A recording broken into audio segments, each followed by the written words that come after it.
What's up, everybody? What is up, y'all? How's everybody doing? Hey, how you doing? How you Doing doing? good, doing good. Good. That's Good. Alrighty, y'all. So we're about to talk about Ruthless today. What's up to everybody in the chat? Thank everybody for coming out. Let me see who all came by. We got Miss Flowers. We got Avanta. We got Inga. Hey, girl. We got my girl Candy Love, of course. We got a Facebook user. I don't know your name. You should type your name because I'm pretty sure you're the same person. You should type your name so I can know who you are. And then let's see. That's all I see for right now, but that's all right. It looks like we got a lot of people in the chat. Y'all go ahead and, as VACAY-JAY says, throw up your fire emojis, throw up some purple hearts, throw whatever emoji you want to throw up. And let's go ahead and get started, y'all. All right. So I don't have any petty debates, y'all, because it just wasn't one this episode. I felt like this was a kind of filler episode, me, myself. What did y'all think about the episode? Let's kind of rate it and get the feels. I know all things Ruthless. I already know Miss Tika. I already know you on a 10. But what did you think about this episode? Actually, this week, y'all can hear me okay, right? Yes, ma'am. Yes. I can hear you. Yeah, actually, this week, it was a 8.5 still for me. I mean, yes, it was a filler episode. Now, don't get me wrong. I absolutely enjoyed the episode, but it was just filling in a lot of blanks for me. So we didn't have a whole lot of excitement or, dramatic drama going on. So it was filler episode for me, 8.5. That's what's up. What about you, Ruthless? Ruthless TV. I give it a solid 8. Yeah, can y'all hear me? Yes, ma'am. Yes. Can. Y'all hear me? Hello? Can y'all hear me? Yep. I can hear you. You said you give it an 8, right? Can y'all hear me? Yeah, we can hear you. Yes. Yeah. I can't hear. I don't know. Okay. I think I'm going to have to come back in on my laptop. So. Okay. No worries. I'll be looking out for you. All right. What about you, Lakeisha? What did you think? What was your rating for this episode? Yes, I'll give it. I would give it an 8 too. It's gonna fill in a lot of blanks for us. Just building us up, building the story up. So okay. Yeah. Cool. And what about you, VACAY-JAY? What would you rate it? I'll give it a good 9. Yeah. I liked it. Okay. I'm gonna see if Ruthless is gonna come back in a second. I took her out. She haven't popped back in yet. Okay. No worries. Okay, yeah, I give it about an 8.5. It was still a good episode. It's just, they were kind of like they were building up to something, but I still think that it was a wonderful episode. So hey, we gonna rock with it. It wasn't like, that first one where we was figuring when everything just came crashing back in. So it was cool. Yeah. Am I doing that thing? Can y'all hear me? I don't know. I think StreamYard is being we a can little hear bit you. But there's some feedback coming from somewhere. I guess we should mute ourselves until you call on us. Okay. Yeah, I thought I heard the feedback too. That's what I was trying to see. Okay, no worries. So let me see if Ruthless came back in. Nah, she still hasn't came back in yet. Okay. All right, y'all. So let's go ahead and talk about the very first opening scene. I actually have let me pull it up. Yeah, he was. Okay. I need to ask you a very important question. Scene, y'all. I put the wrong one. Hold on. That's not the opening scene. Okay, it's actually this one. I got my stuff We're really out of order. friendly in these parts. Yeah, I can see that. It's just right up the road. I can bring you in when I come back this way if you're still here. Trust me, when you get back, officer, I will not be here, okay?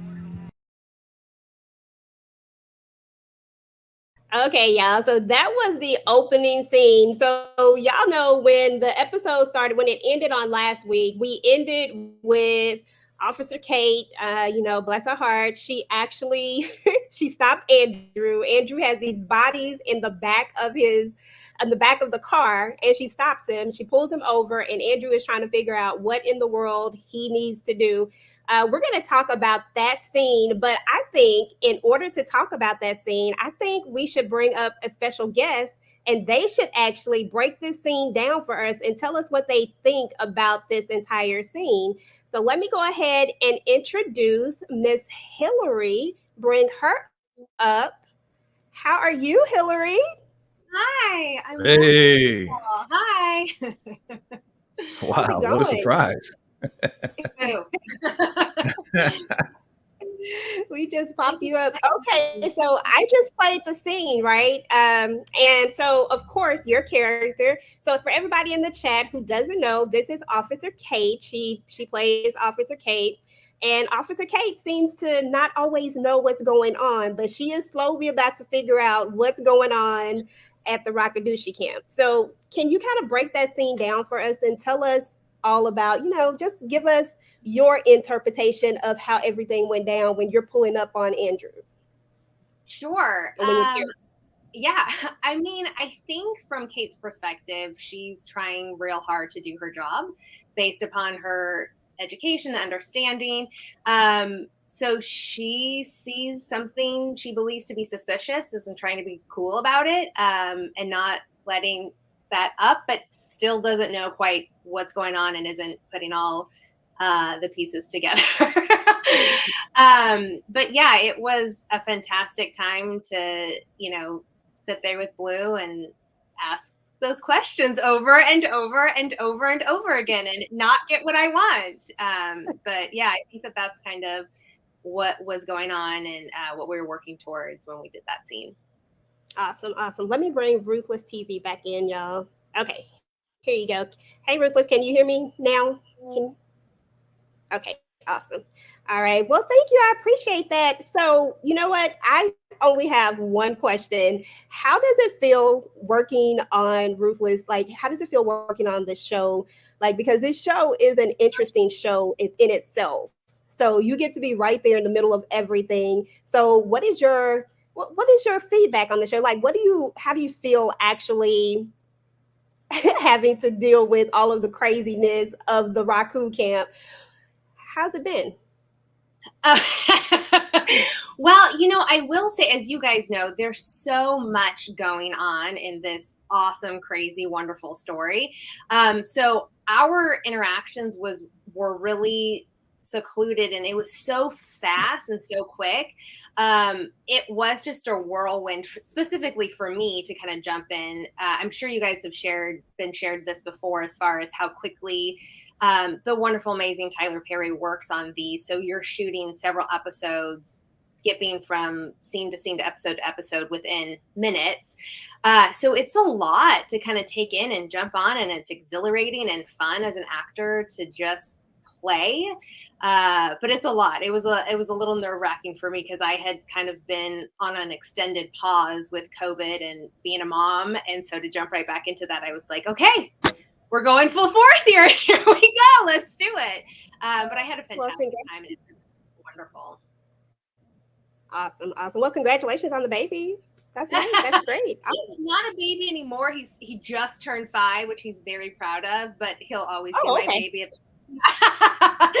Yeah, but at that time it was definitely like, oh wow, we're in the throes of toddlerhood and all of that. Okay, great. All right, good. Well, hey, we want to treat you like we're all part of the Ruthless family. So we want to treat you just like you're part of the family. And we're going to sit here and we're going to talk about the show, and we want to get your input on what you think. Is that cool? Sure. Yeah. Awesome. All right. Did anybody else have any questions before we move on to the next part? I did have one question.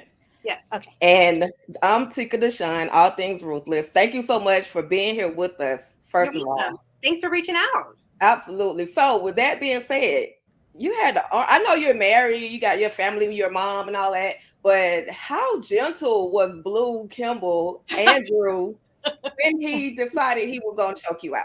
Like, how gentle was he? I will totally give it up to Blue. He was like we had worked on that a little bit, and he was helping, like, okay, here, I'm going to do this. I'm going to pull here. Are you comfortable with that? Are you good? He was really, truly gentle as a scene partner, and he was just kind and giving in that. So, you know, he made that fall a lot easier. Getting pulled out of that car a lot easier. Right. Okay. Thank you. Yeah. I mean, it's not rough to, like, you know, fall into Blue's arms, but, you know, I could act like struggle really hard in that. Yeah. Absolutely. I know that's okay. right. All right, y'all. So we're going to jump into our first part, which is truth or cap. And this is just basically where you tell me if you think this is the truth or if you think that it is cap. So in the very beginning, we talked about George last time, right? George took the blame for Daikon, basically. So do you guys think that was truth, or do you think that was cap? George took the blame because he says he respects Daikon as a leader. We're going to start with you, Tika. Can you I absolutely believe that was cap. That was a whole big old lie. There's something behind why George decided or was so willing to stand up for Daikon. So absolutely cap. Lies. I think so too. What you think, VACAY-JAY? First, I want to say hello. Hey, Hillary. Hey, Deputy Kate. Good to see you. Thanks for coming to the roundtable, hanging out with us.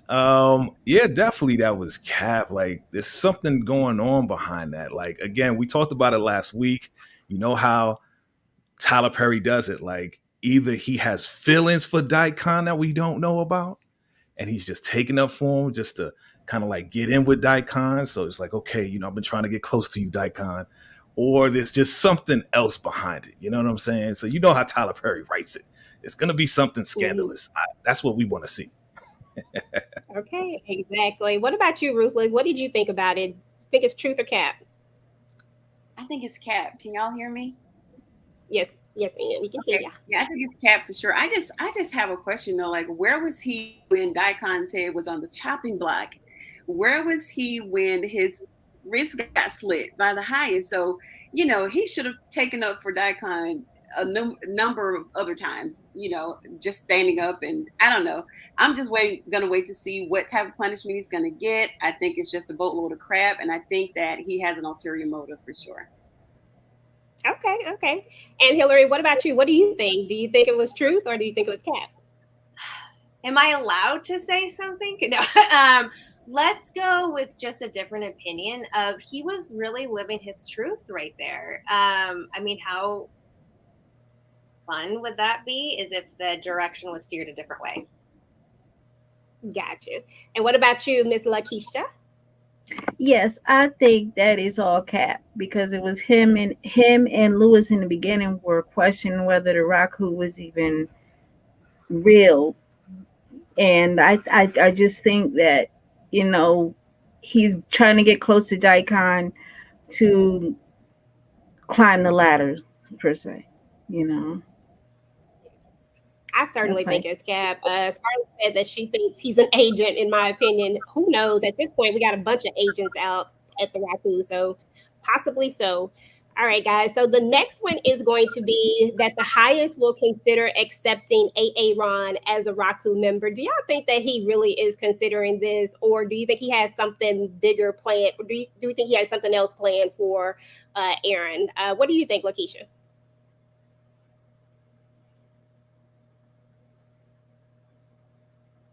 We can't hear you. Can you hear me, Lakeisha? I'm sorry. Can you repeat the question? No, I was just saying the highest says he's going to consider accepting Aaron as a Raku member. Do you think that's the truth, or do you think that's cap? Or do you think he has something else planned for Aaron, like he's done with him? I just think that I think he will hold on to Aaron a little bit longer. But I think that there's a reason why Aaron ended up in that freezer in the first place. Because Aaron has an agenda to get his wife and get out of there. But the highest is not really in on it yet. Yeah. So yeah, I feel you. What about you, VACAY? Is the highest considering Aaron a member? I don't think so. I really think that he plans on keeping Laura, absolutely. But as far as him, like he has his suspicions. So he doesn't want him to be too close. But if he wants to come back into the campus, guess what we're gonna do? We're gonna put you in a punishment trailer and we'll figure it out. Yeah, absolutely. What about you, Tika? The highest is always, and I continue to say this, the highest is always on some mind game type stuff. So he's literally toying with Aaron as if he's a little puppy. He's literally toying with him. So he absolutely has no real intentions of allowing Aaron back onto the Rakadushi compound as a member. And if he does, he's going to have to literally break him in order to get him to comply with the Rakadushi standards. I think she went out. Can you hear me, Tika? I think you went out. I can hear you. Oh, okay. Okay, cool. All right. What about you, Ruthless? What did you think? I think that he's gonna accept him, but he has to behave. Aaron is on his worst behavior. He's in love with his wife for sure, and he's just lost right now. He doesn't know what to do. But I think it's gonna accept him. I mean, he doesn't have a choice because nobody leaves that compound alive. Nobody leaves the compound the same way they came in. So if he lets him go, which he has, I mean, he's still outside the gate. He still has his phone. So he's not too big of a threat. So I think he's going to let him come in, but under some certain conditions. All right, gotcha. Okay, Miss Hillary, now without giving us anything, because I know you probably know some things. So without giving us anything, what do you think about, Aaron? What do you think about Aaron and, his character in general? Just talk about that. I think, oh gosh, it's a really fun character. I think that there's a difficult situation that he's been put in, and I for sure think that the highest isn't going to allow an easy return if he allows it at all. Gotcha. Same exact way. Like, you guys can't put me on the spot like that because I'm like, oh no, what can I say? What can I not say? I just thought about it. I was like, oh, you probably know everything that's going to happen. You're doing well. You're doing well. Everything you say. Yeah, you're doing well. We're kind of reading between the lines that you're trying to hold back some things. So we appreciate you. You're doing great. Thank you so much for being here. We really, really do appreciate it. So let me go to the next one, y'all. So I think this one, hands down, I think I kind of just threw it in here, but Manny is going to be forever indebted to Ruth. At this point, we noticed that when she comes to usually he's like, no, you can't come in. She comes in now and she's just like, look, are we really doing this? I think he's going to owe her throughout the duration of however long they're going to be at the Raku camp at this point. What do y'all think about this newfound relationship between Manny and Ruth? Tika, start with you. Ruth is definitely going to have to use Manny to get what she wants, and she is in the position right now to get what she wants from Manny. So he's definitely forever in debt because there's no way that he can not allow her to do something considering everything that she knows about him. So yes, he's absolutely forever and ever in that. Even in death in the Raku, he's in debt to Ruth. Oh yeah, definitely, for sure. What about you, Vacay? Oh, absolutely. I mean, the man is scared of needles. So when Ruth had to give him, and excuse me, Hillary, I'm very direct to the point. So when Ruth had to give him a booty shot before Daikon, caught him, she went all out to give him the painkillers and everything, So yes, he is indebted to Ruth. Absolutely. I'm still here, guys. My thing was doing something funny. Yeah, for sure. What about you, Ruthless? What do you think? Yeah, I think he's in debt to her for sure, but his first loyalty goes to the raccoon. I think he's going to be loyal to a certain extent because he actually believes, that the raccoon is his savior first and then Ruth. So, yeah, he's definitely indebted to her, but only to a certain extent. Yeah. So you think there's going to come a point where he's going to be like, Yeah, absolutely, because they're just putting too much sauce on it, I mean, I'm sure she's going to use Manny to her advantage as well, as much as she can.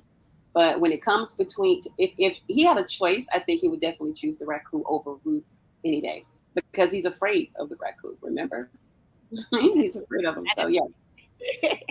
Very much afraid of him. Okay, Miss Hillary. So I'm gonna ask you this instead.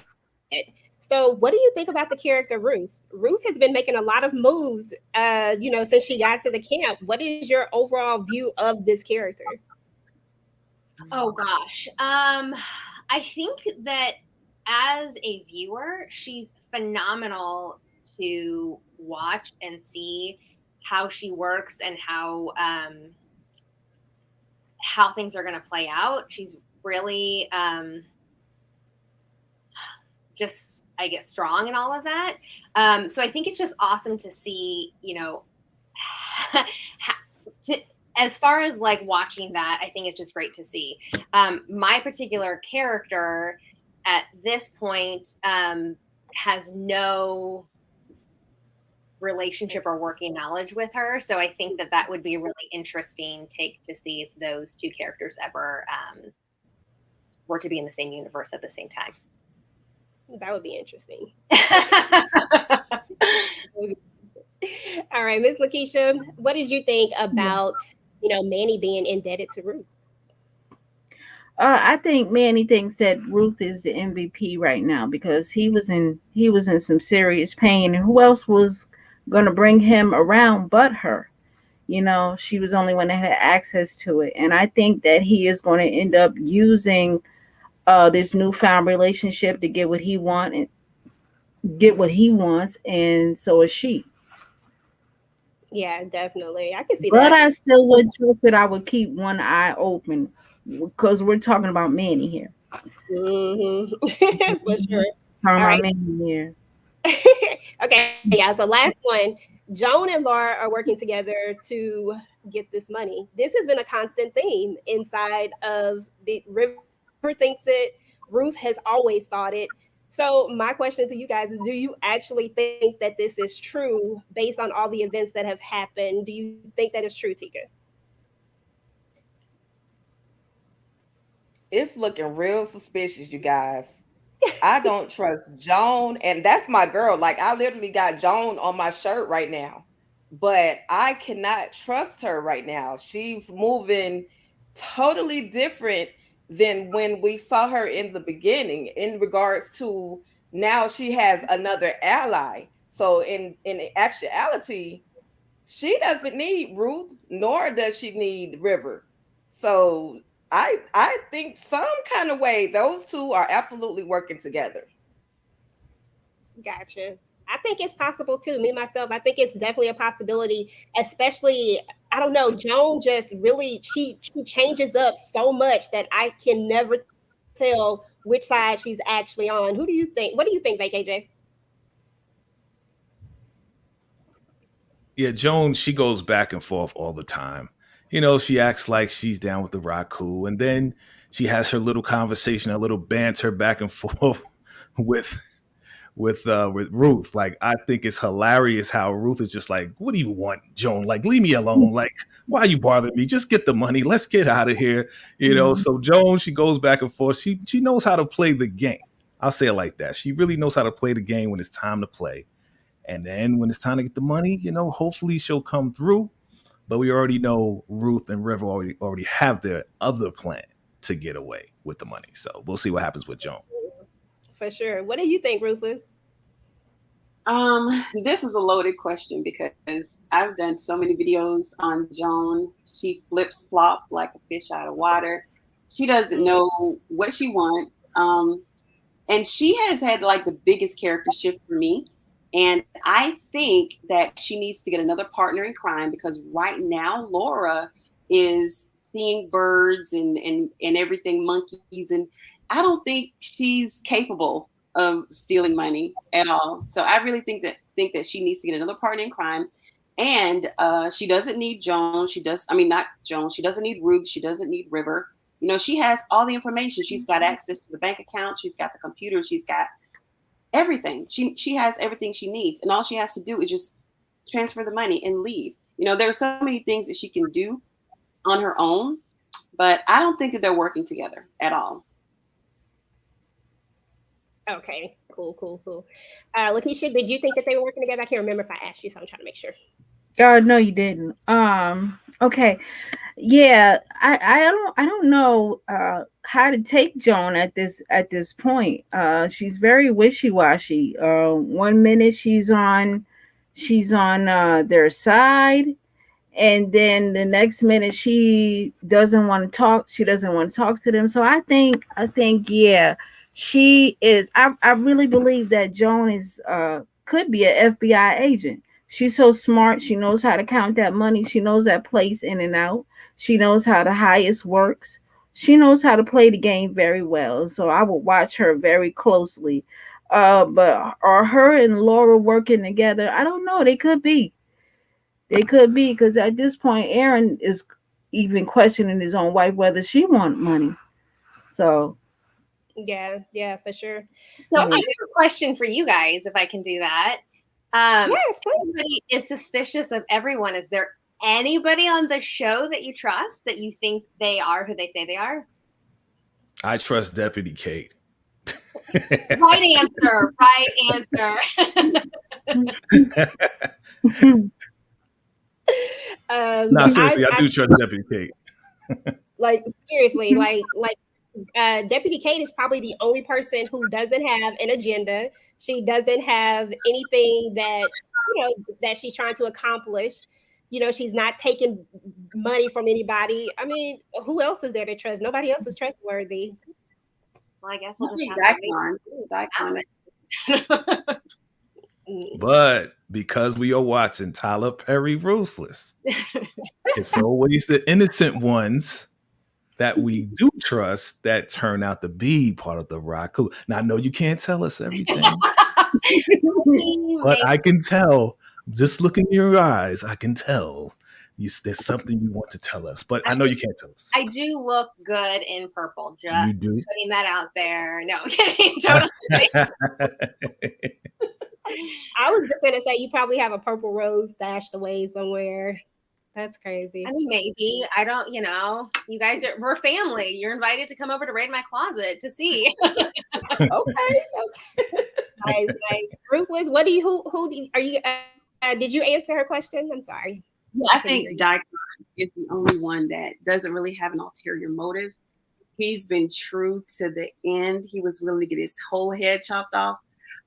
You know, everybody else kind of, you know, even Zane has an ulterior motive at this point, but Daikon has been the more consistent one, I think, throughout the entire 4 seasons. You know, he's definitely loyal to the highest, except when it comes to Ruth, of course. But, you know, what woman, you know, she's contributing to their downfall for sure, just like Laura is to Aaron. So, you know, but Daikon is the more consistent one to me, and I would trust him before anybody else. Nice. I like Daikon. I just don't know if I trust him, but I do like him. I like Daikon. What about you, Lakeisha?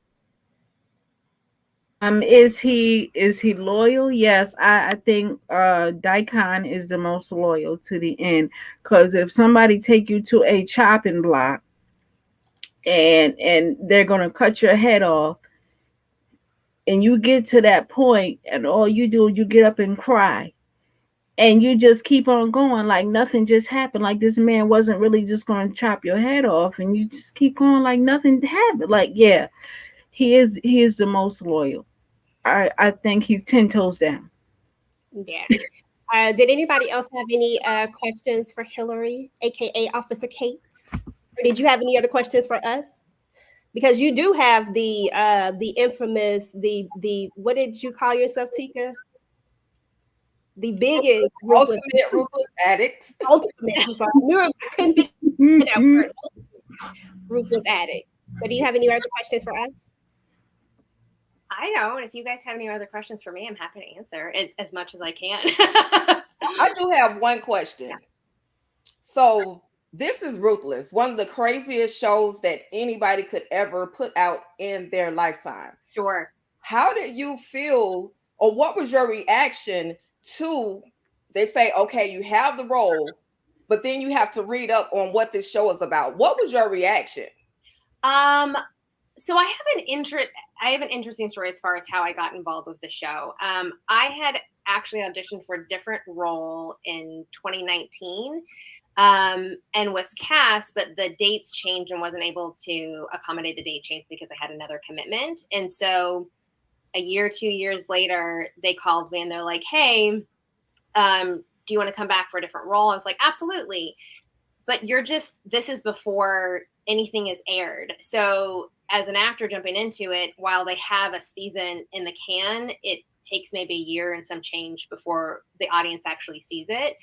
So I was jumping in, not having all the scripts, not knowing anything. And I distinctly remember last season, I'm shooting my scenes with Brian, and he's like, do you know what's going on? I was like, I really don't.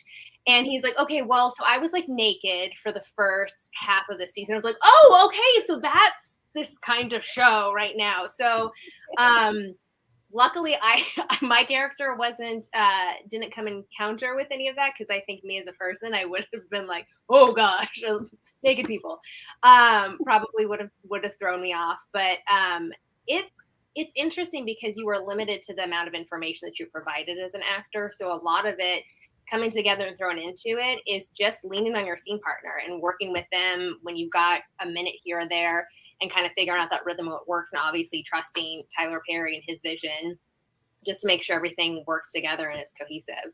I hope that answered your question. Absolutely. Okay. Thank you so much. Yeah. Okay. Ruth, did you have any questions? Okay, there you go. Go ahead. I have a quick question. Okay, so we're up to season 4, episode number 6. So far, who was the last character to wear a prosthetic? Yeah, I don't know. Should I know that? Was it me? I was like, I don't know. Is it me? Did I do it? Yeah, I don't know. Wild. Fair enough. I got a question. No Go prosthetics involved. Okay, no prosthetics involved. So, would Hillary, as she's driving down the road, she sees this man with a flat tire, and it looks suspicious. Would Hillary stop and try to help him with his flat tire? I have never changed a tire in my life, so I don't know how much help I would be, but I can tell you I have pulled over and helped people to make sure that they have a cell phone to call for help, but changing tires is not my forte. Got you. Okay, and you wouldn't let him use your phone? Oh yeah, sure, but I am strong. I don't even remember what the line was. I'm a strong woman. Don't underestimate me. So right. I have a cell phone. I can help out that way. Got you. Okay. But if they don't open the trunk, I'm sure you're like, okay, I need to leave. Yeah. Oh, yes, absolutely. I don't know anybody that would be like, oh, you're not opening the trunk? Let me just stay around and ask you 20 more questions. Right. Anybody but Kate. Yeah. Perfect. All righty. Well, Hillary, it has been a pleasure having you here with us. I know you have to go. And once again, thank you for coming out and speaking with us. And we wish you nothing but the best and much success on the show. We will definitely be watching. So thank you. We appreciate it. Awesome. Thank you all. Have a great night. Thank you. Good night. That was cool. That was awesome. Officer Kate. Yeah, never know who's coming to the drop your fire round table. emojis below. Drop your fire emojis. That was fire. Yeah. Fire. All right, guys. So let me go ahead and bring up the next parts. All right. So we are going to go. I have some clips, y'all, and we're just going to talk about the remainder of the episode. Let me find my clips here. Okay, so yeah, there was this one part. Well, you know what? Before I bring that up, let me go ahead and do this first. Let's talk about Malcolm. This is what you do. What's that? I need people to die. I came to make a deal with you. I know Andrew's weakness. Okay, y'all. Oh, your boy Malcolm. I don't know what we can say about Malcolm at this point. He's still trying to give away some information that we still don't know what the information is that he has. What do y'all think about Malcolm just as a whole? Because I don't even know what he's doing anymore. Tika, you go ahead and start with your boy Malcolm. Malcolm, he has no idea what else is going on the compound because he's been confined to that charge trailer. He doesn't know that Andrew is already off of the Rakadushi compound. And not only that, he is fiending. He is coming down off of all of those drugs in his system. So what else can he do but attempt to bargain with Daikon, who, as we already know, there's no bargaining with Daikon. So, I mean, I'm low-key feeling real bad for Malcolm. Y'all just keep watching. I hate to say this. Just keep watching with Malcolm. That's all I'm going to say. Oh. Okay. Let's see. What do you think, Lakeisha? Yeah, I'm proud of Malcolm. He's hanging in there, man. He's that cat with 9 lives. He's still ticking, trying to bargain with Daikon, and it ain't working. I could tell you about the whole investigation. And Daikon is you already told us everything we already know. But I'll give it up to him. He's still hanging in there, boy. I feel bad for him though. I don't because Go ahead. I'm sorry. Go ahead. I just said I feel bad for him. Yeah, I was just gonna say that he might could have made it out had he have not, told who Andrew was. He might have had a chance, but Right. That was all his fault. What did you think, Ruthless, of Malcolm in this episode? Yeah, his snitching turned the entire season on its head. He's a full drug addict. Like when we first saw him and Lynn in that hotel room, like I just thought they were having a good time, just an occasional bump or two here and there, but he is really fiending. He's going through it. The withdrawals, I mean, it's like from one extreme to the other. So he's there. And you can't trust him for sure because he went full informant, on Brian and Andrew when they were in the punishment trailer. So he'll turn his back on you in a heartbeat. So he's a loose cannon at this point. Really can't detect, which way he's going to swing. Exactly. What do you think, Jay? I do not feel bad for Malcolm. Okay. Malcolm has slept. Shout out to Scarlet Damsel.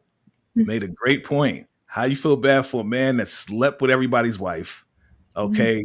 Sold out everybody, trying to make deals with the Raku, selling out Andrew, selling out the FBI. Like, come on. Like, it's almost that time, right? It's almost coming down to the wire. Now, I think definitely he's going to be electrocuted, right? We've seen that in the clip. He's definitely going to be electrocuted. Now, how far is he going to get into the Raku? That we don't know. But, yeah, it looks like it's coming down to the wire where Malcolm is about to lose his 9 lives. That's what I'm going to say. But I don't feel bad for him. Nah, this is what he deserves to get. Yeah, he definitely deserves this for sure. All right, y'all, let's move to the next one. Let's see what my time is. All right. Okay, so this one right here was when the highest comes out in his suit and he's ready to go. I want to see what y'all thought about this scene. You look handsome. Yes, he does. Did you know he had a cell phone? He what? Yes.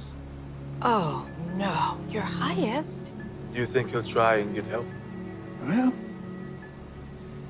time will tell. Okay, y'all. So I'm going to tell y'all what I thought. I thought that the highest threw so much shade at Ruth without throwing shade at all. I don't know what it was, but his energy that he was feeding off of with her was ridiculous. What did you think about this scene, Ruthless? Yeah, he was definitely being sarcastic at some points. I think they were all playing dress up.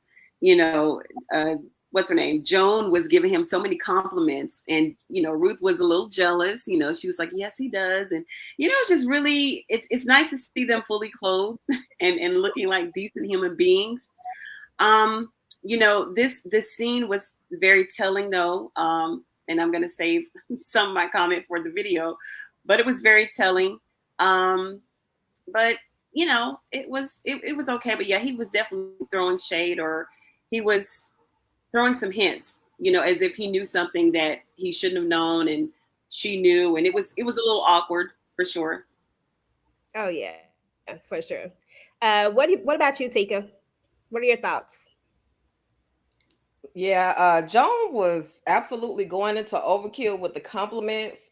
I don't know if it was just her attempt at making Ruth jealous, but she also had to cover up the fact that she and Ruth were talking about that plot of how much money they're going to take and all of that stuff. So I feel like that was just a cover up. And of course, yes, the highest is shady, throwing shots at poor Aaron outside of the Rockadoochie gates.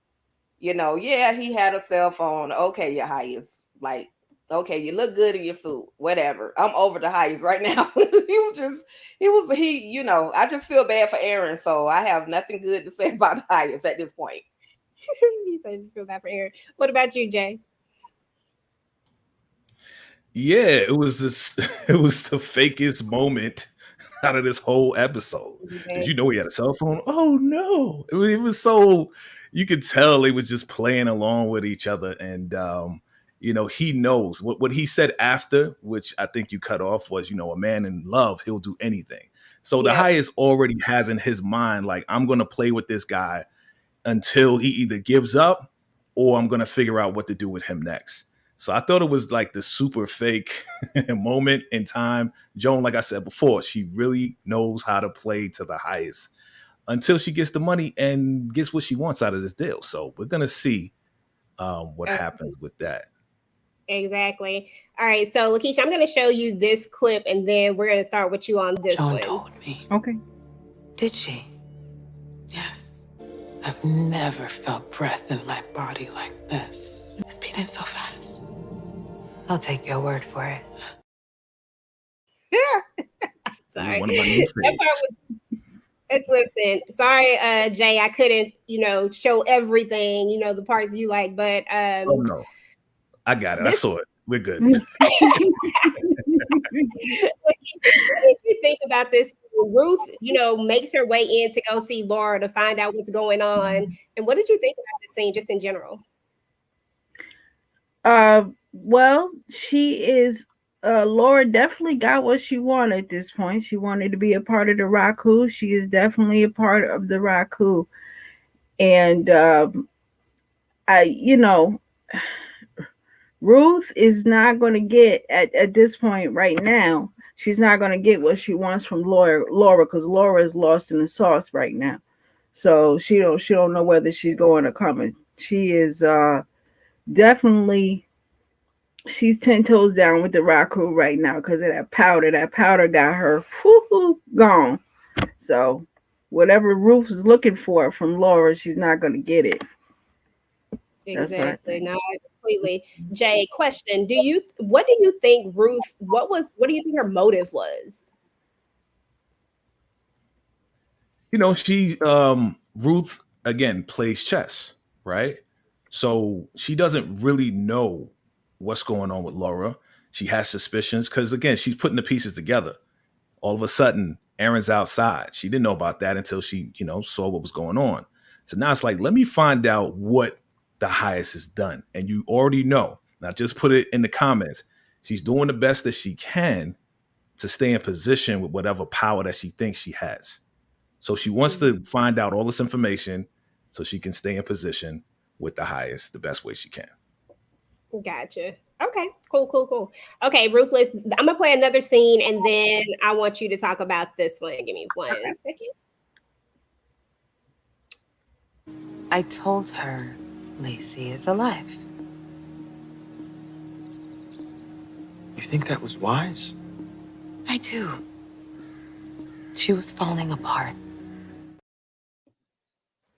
Okay, so talk to us about the fact that Ruth decided to tell Zane. What do you think about that? Do you think that was a smart idea? Like, what do you think just about that whole thing in general?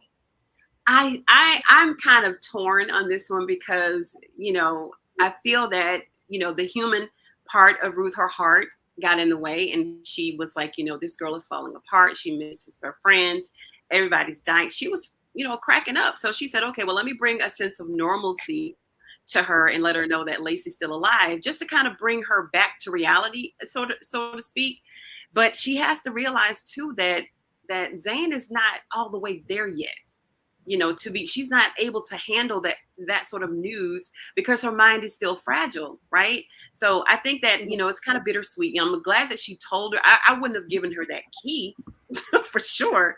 But yeah, that's kind of like a two-headed sword for me. I think that, her heart had to tell her that she was alive, but then, it may not have been the best decision because her mind is still fragile and she probably just can't handle that right now.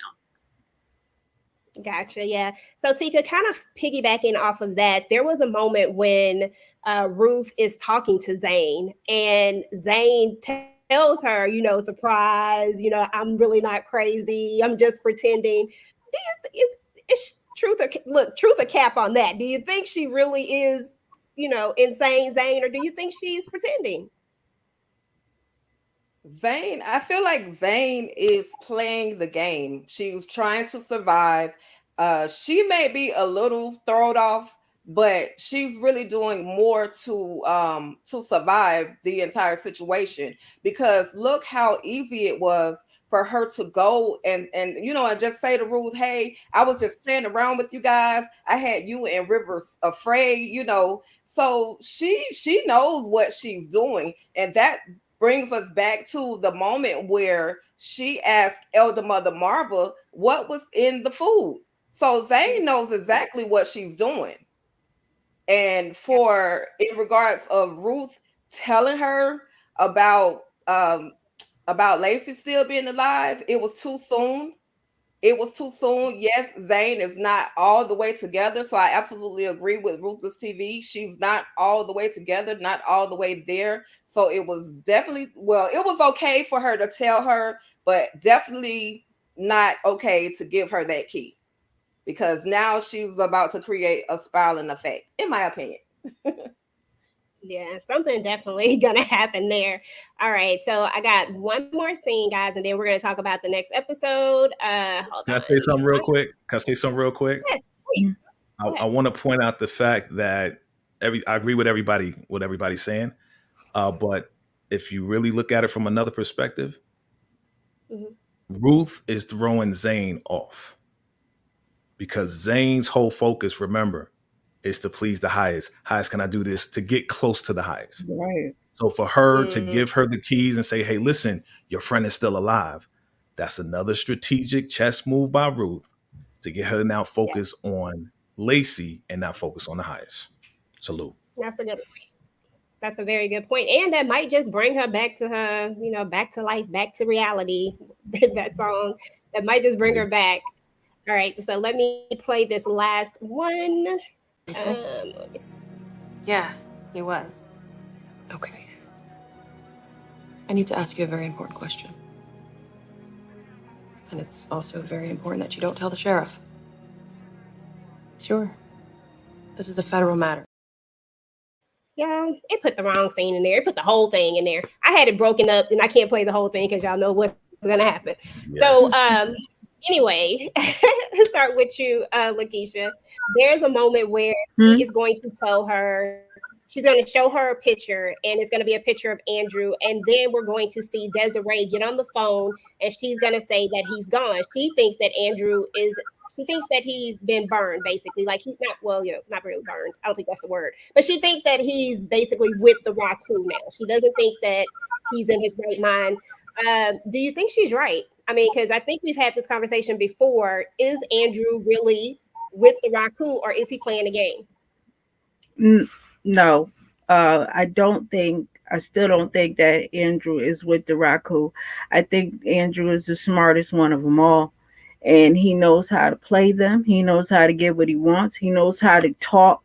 He knows how to talk them down. He knows how to make them feel comfortable with with his next move. And so he's very strategic. And no, I don't believe he's with the Raku. I just believe he's really, really smart. Mm-hmm. Anybody else got any opinions about Andrew at this point? Do we think Andrew is still just playing the game, or you know? Yeah, Andrew, he's in survival mode. Okay, Yeah. Ryan's gone. Malcolm, to him, Malcolm's gone because once they took him out of punishment trailer, took him to the electric chair, he doesn't know what's going on with him at this point. So Andrew, since day one, is in survival mode. So he'll play the game to let us think and let them think they're down with the Raku. I think he's still got a sane mind. I think he's still there. I don't think he's flipped. I think he's just playing the game so they don't kill him or unalive him. Excuse me, unalive him. Mm-hmm. Yeah, I think the same thing. Ruthless, what you think? Yeah, he's definitely in survivor mode. He knows his goal. He knows exactly why he's there, and he has to play both ends against the middle. You know, he is trying to get out of there alive. He wants the children to get out alive. So he has to be very careful as to what he's doing. I mean, he's sacrificed a lot, a whole lot. And I think that in order for him to be successful in getting the children and saving as many lives as possible so that no other lives are lost, this is what he has to do. You know, it's unfortunately, but this is what he has to do. And I think that he does have his cohorts full. They think that he's all in because they haven't heard from him. You know, he's moving dead bodies all over the place. And, you know, it's just gotten crazy. But I think in his heart of hearts, he has not. Because every time, if you notice, when they leave the trailer, he's very disappointed with himself. So, yeah, I don't think he's been converted at all. Okay. And then I have a follow-up question for you. And this was at the very ending of the episode. Ruth walks into the children's trailer. And when she walks into the children's trailer, she basically finds, I didn't see any children in the there. So what do you think is going on with that? And that's going to kind of lead us into our predictions for the next episode. What do you think is going on with the children? I think that the children, are you asking me? I'm sorry. Yes, ma'am. Yeah, I'm asking you. I'm sorry. Okay, no, you're fine. Okay, yeah. So I think that the children are in one of two places, either lining up to take that applesauce or getting ready to go to Mexico to be mule. But I kind of weeded out the Mexico portion because the only reason that they were doing that is so that they could get money because Lilo was paying them pennies. But you know, now they have all the money that they need. So they may be using the children as a scare tactic to make sure that Andrew comes back on time. And, you know, they're going to have that ritual. That ritual still hasn't taken place. So they may be using the children, you know, in part of the ritual of some sort. So those are my predictions. Gotcha. Tika, what are your predictions for the children? When she walked in there, like I said, I didn't see, I was like, where are the kids? I know we just saw the kids, like literally on the previous episode. Like, where are they? So what did you think? Okay, so I actually did a video about this. Like you said, we did just see the kids. They were outside right in front, or some of the kids were right outside in front of Andrew and Daikon. You also have to remember they weren't in that trailer. I think if you can remember, Aaron told River that he heard the kids in the back by the freight trailer or in the freight trailer. So they actually, because they don't have a key to get into their trailer, could just be housed in the freight trailer. Ruth Yeah. has that key. Not saying that that's the only key on the compound, but they could be just housed in the freight trailer and just waiting on their next fate, breakfast, school, and then whatever happens next. And just like Ruth the TV said, as far as the Mexico trip goes, that's probably out because that was one of Lilo's plans, and I don't think he ever had the opportunity to even secure that plan of them going to Mexico. Yeah, for sure. VACAY-JAY, children, and what do you think about this coming up episode? I have the synopsis up here for you guys as well, but what do you think about what are your predictions? I think this is just like a scare type thing, tactic for all of the viewers to ask the question where the kids are. I said it in my video. I think they're out with the elder mother somewhere. It may be doing what Tika said. They're in another location. I don't think that they would unalive these kids, being that they already made threats for Andrew to come back. You know what I'm saying? So they're somewhere on the campus. They're just not in the trailer. And she was just looking, it was just her anticipation of seeing her daughter, of getting her daughter. Like it was all of that. And we all kind of expected her to see her daughter. But when we didn't, and she didn't see any kids, oh my God. But they're still there. They're still there. Absolutely. The kiddos are safe. That's good to know. Yeah. All right, Lakeisha, what's your thoughts about the kiddos and about possibly any predictions for the next episode? Yes, I think they just playing. They're playing my games with Ruth, scaring her about about the children. They know that the highest is away, and they know she's snooping around. They know she wanted to see her daughter, and so I think it's just a scare tactic, and the children are safe. I as far as the next episode, I always felt like Lewis and Manny were gonna eventually fall out because Lewis he is definitely not buying the Raku, and Manny is leaning more towards the Raku than anyone else. So, but I think, yeah, as far as the next episode, Ruth is thinking about getting her daughter and getting the heck out of there, and I think they're on to it. And so,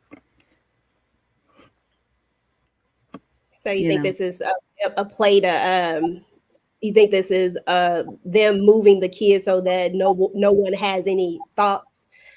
I don't know. Has any thoughts to leave? Yes. Okay, Yeah. got.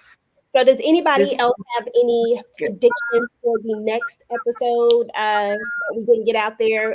The synopsis says Manny and Lewis have a difference of opinion when it comes to their belief in the Raku. I've always thought that these two would fall out. I thought that Lewis was going to give him up when Daikon came to him after he found out that he was no longer, that he was not like he was, like that he was definitely believing in the Raku. So I thought that's when it was going to happen, but it didn't. So what are y'all thoughts? Because I think my mic is doing something funny, so I need to let somebody else talk. Any thoughts on Lewis, Manny, anybody? Yeah, Lewis and Manny were bound to. I'm sorry. Okay, Lewis and Manny were bound to collide. Simply, like you said, the difference in opinion.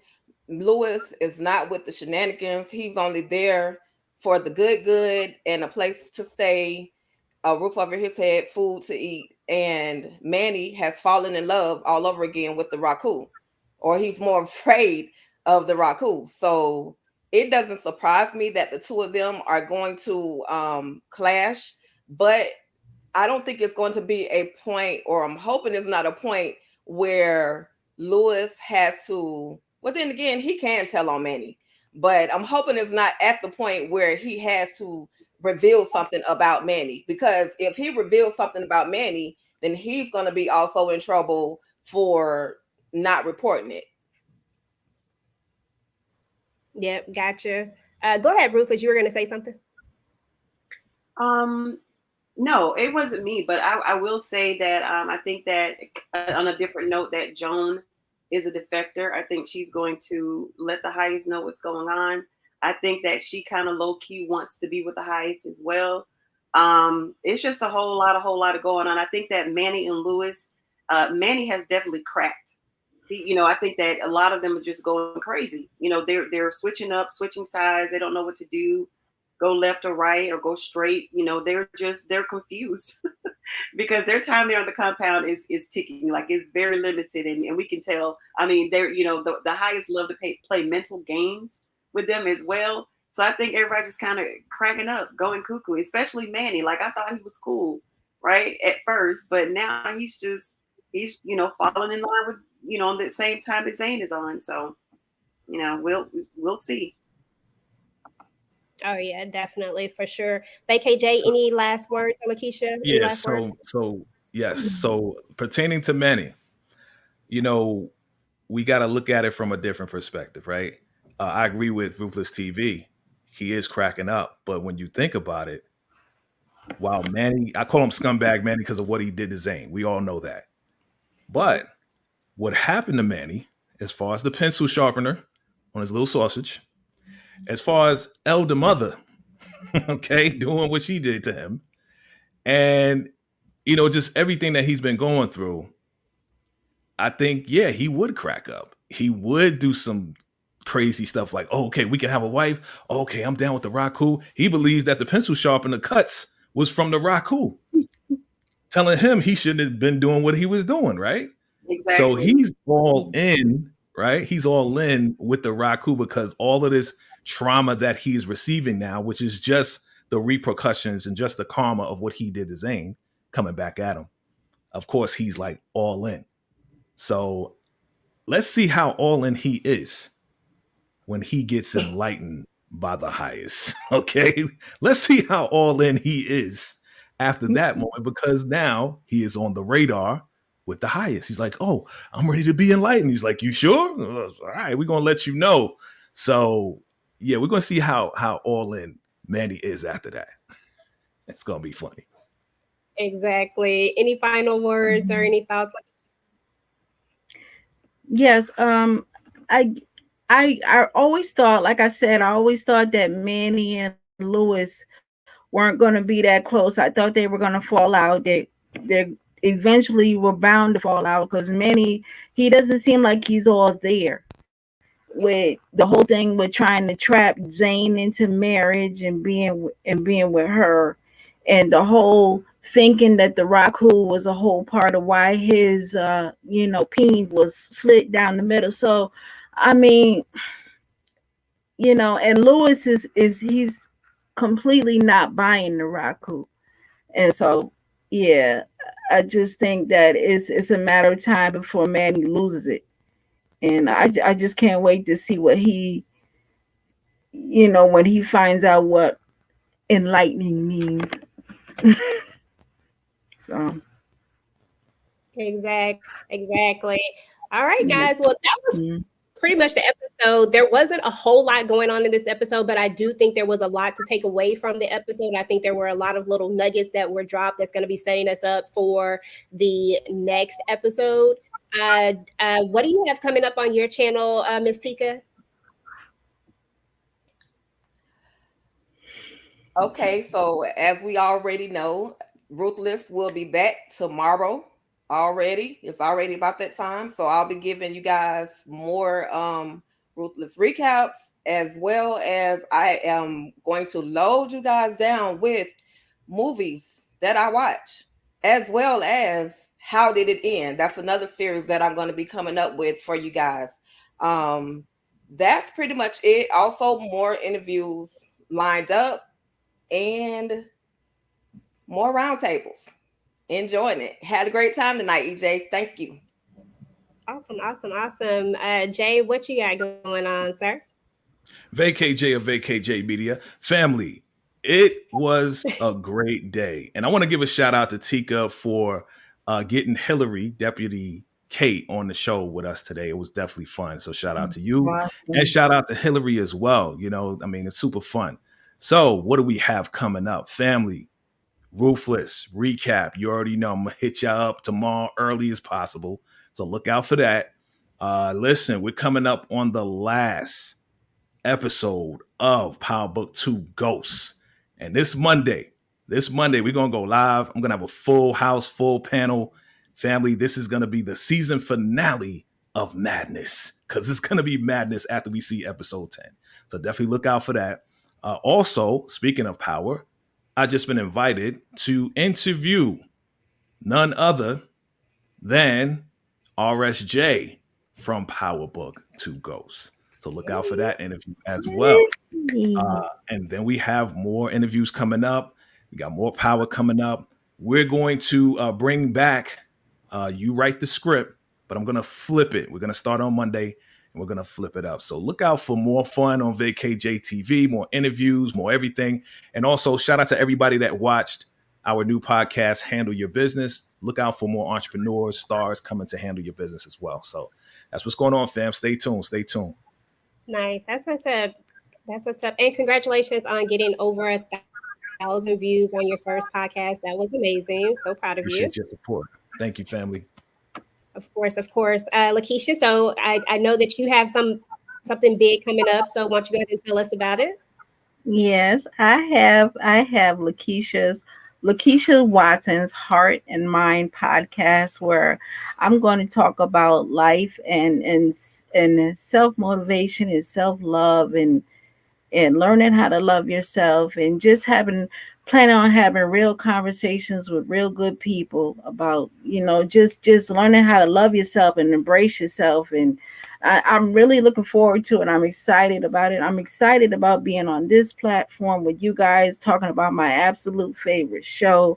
I hope to be a part of more of the shows, and I just love you guys. You guys are great, and I enjoy all your platforms. And thank you for letting me be a part of it. We love you too, Lakeisha. We love you too, Lakeisha. Congratulations. I'm ready for the podcast. I'll be listening. Yes, good. Absolutely. Yes.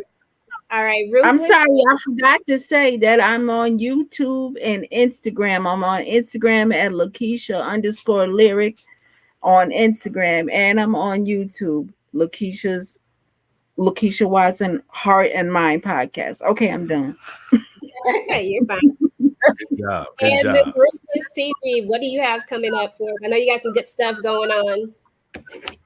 Well, lately it's just been Ruthless because I've been, doing a lot of stage productions and stuff. But right now, it's just going to be Ruthless. Ruthless for now because that's what's on. I'm going to be doing some deep dives, so y'all watch out for that. Pertaining to Ruthless, everything's going to be Ruthless. So, it's going to be just, y'all may get sick of my videos dropping, but they're going to be good ones. But that's pretty much it. Just Ruthless videos until we can't, because I don't know if this is going to be their final season. So I just want to, get everything I want to say out. So it'll just be more and more and more Ruthless dropping multiple times a day. We love all your videos, Ruthless TV. Yes. Ruthless TV will never, ever, ever get tired of your videos, okay? Oh, Exactly. And EJ, real quick, like I do have one thing real quick, EJ. I promise I won't take too long.